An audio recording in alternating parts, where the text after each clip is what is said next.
It never rained on Mars, not anymore. Once, when Mars had first known life, back in an age long unknown to man, mighty storms had torn across the landscape, gouging channels in the rock and carving sweeping coastlines from the towering cliffs of the great Mons.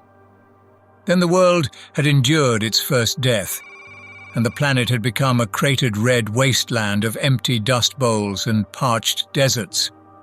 But the red planet lived to breathe again.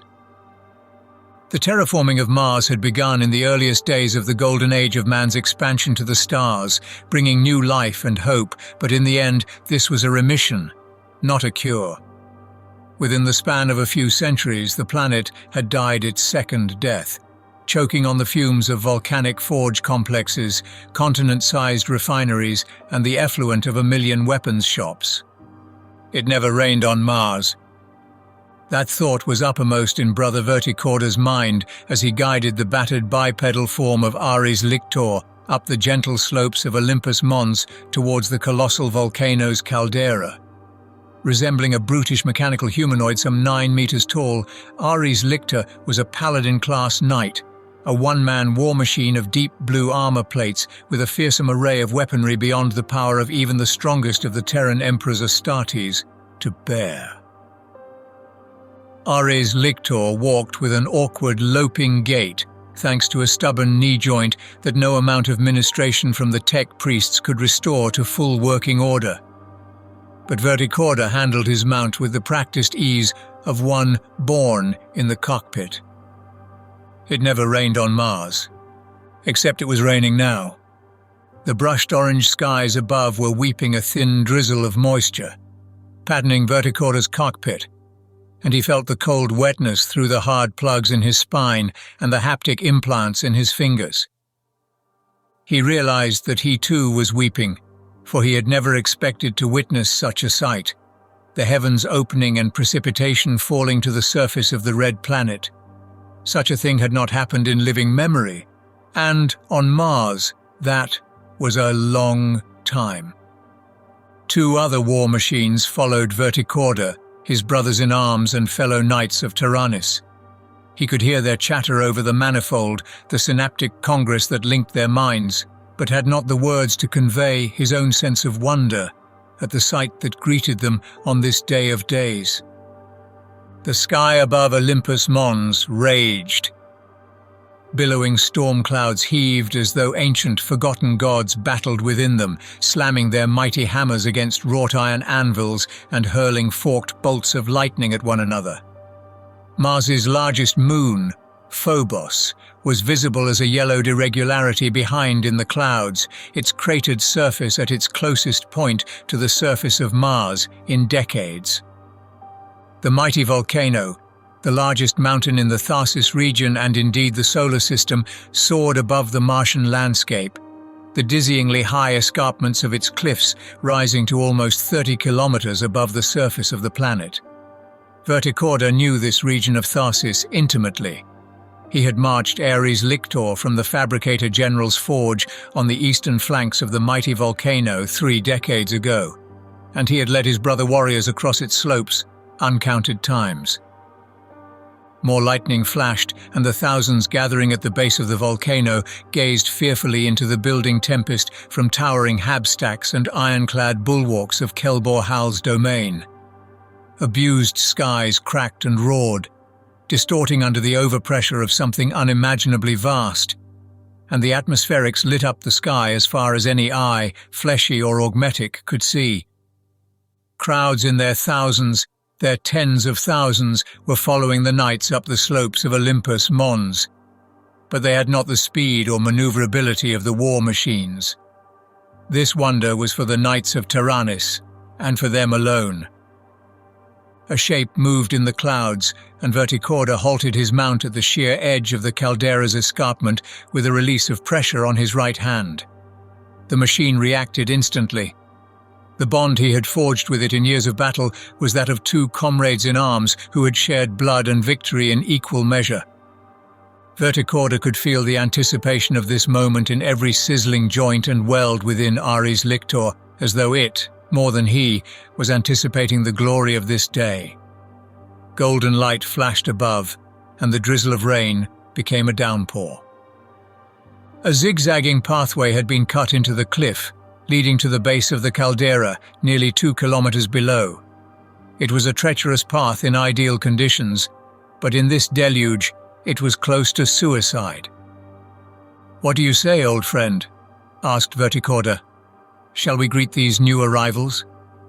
He could feel the machine straining beneath him and smiled, easing up the power and walking the knight towards the edge of the cliff. The steps were designed for the long strides and wide treads of a knight, but were slick and reflective, with rain. It was a long way down, and not even the armor or energy shields that protected a knight in battle would save him from a fall from this height. Verticorda guided Ares Lictor's first step onto the cut path and felt the slipperiness beneath its feet as though he walked upon it himself. Each step was dangerous, and he took care to ensure that each one was taken with the utmost reverence. Step by step, inch by inch, he walked Ares Lictor down the path to the cratered plain below. Golden light suddenly burst from the clouds above, dazzling and brilliant, and bolts of scarlet lightning danced like crackling spider webs between the ground and sky. Verticorda almost lost his footing as he instinctively looked up. A mighty floating city of gold was descending from the heavens. Like a mountainous spire sheared from the side of some vast continental landmass, the city was studded with light and color, its dimensions enormous beyond imagining. A vast, eagle-winged prow of gold marked one end of the floating city, and colossal battlements, like the highest towers of the mightiest Martian spire, rose like gnarled stalagmites from the other. Rippling engines flared with unimaginable power on the colossal edifice's underside, and Verticorda stood amazed at the technology required to prevent such a monstrous creation from plummeting to the ground. Flocks of smaller craft attended the larger one, its dimensions only growing larger the more it emerged from its concealing clouds. "Blood of the machine!" hissed Yelsich, rider of the knight at his back. "How can such a thing stay aloft?" "Concentrate on your descent," warned Verticorda. "I don't want you losing your footing behind me." Understood. Verticorda returned his attention to the pathway, negotiating the last 300 meters bathed in a cold sweat. He let out a long, shuddering breath as he took his first step onto the surface of the Olympus Mons caldera, enjoying the strange new sensation of mud sucking at his feet. By the time the knights reached the base of the cliff, the enormous craft had landed, its gargantuan bulk surely offset by some dampening field to prevent it from collapsing under its own weight or sinking deep into the Martian surface. Roiling clouds of superheated steam and condensing gases billowed outwards from the ship, and as they swept over Ares Lictor, Verticorda smelled the scents of another world. Hard radiation, the ache of homelands long forgotten and thin, achingly cold, mountain air. He told himself it was ludicrous to sense such things from a ship that had just made the fiery descent through a planet's atmosphere, yet they were there as plain as day. "Spread out," said Verticorda. "Flank speed." The knights, loping alongside him, moved into a combat spread as they strode through the hot, moist mists.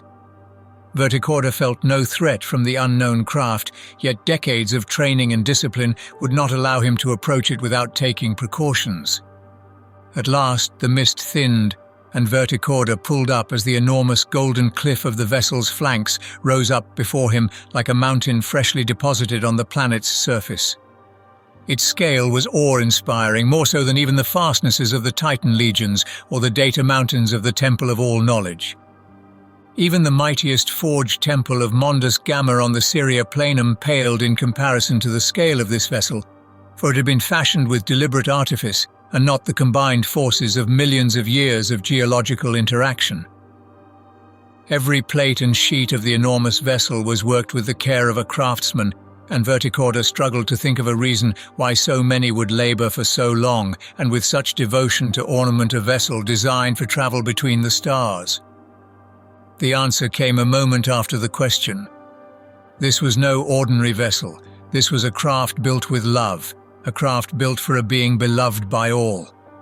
No ordinary man could inspire such devotion, and Verticorda suddenly felt an overwhelming fear that he was in the presence of something far greater and far more terrifying than anything he could ever have imagined. A shrieking blast of steam vented from the ship, and a colossal hatchway was limned in golden light.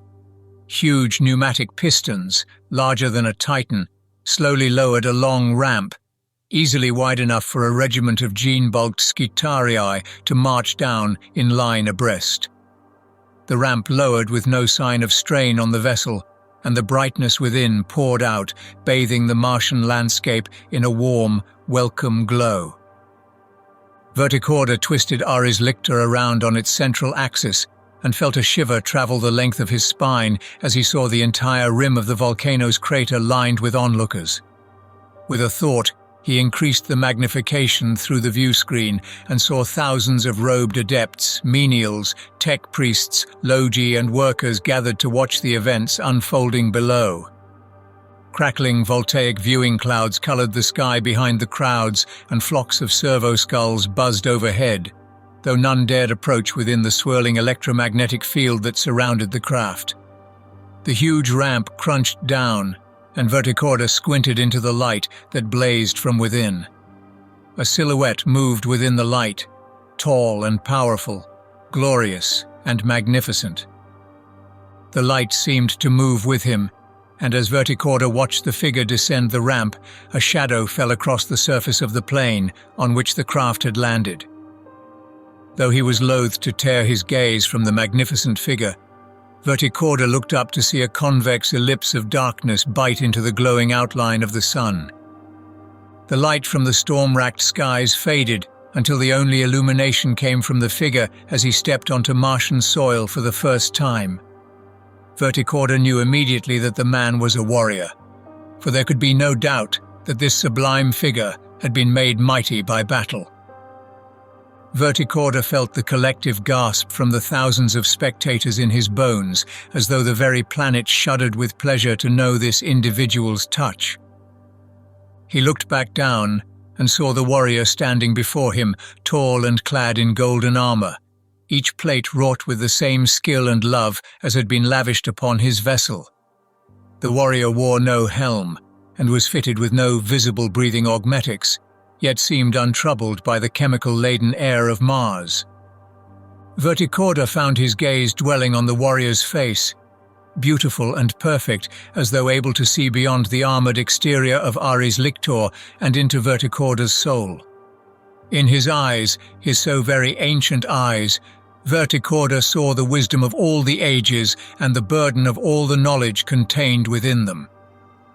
A crimson mantle flapped in the wind behind the giant warrior, and he carried an eagle-topped scepter clutched in one mighty gauntlet. The golden giant's eyes scrutinized the blue-armored form of Verticorda's mount, from its conical glacis to the aventailed shoulder plates upon which the wheel and lightning bolt symbol of the Knights of Tyrannus was emblazoned. The warrior reached out towards him.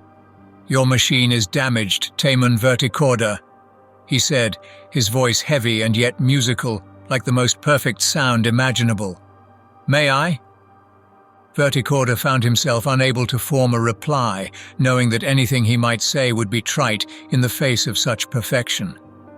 It didn't occur to him to wonder how the sublime warrior knew his name.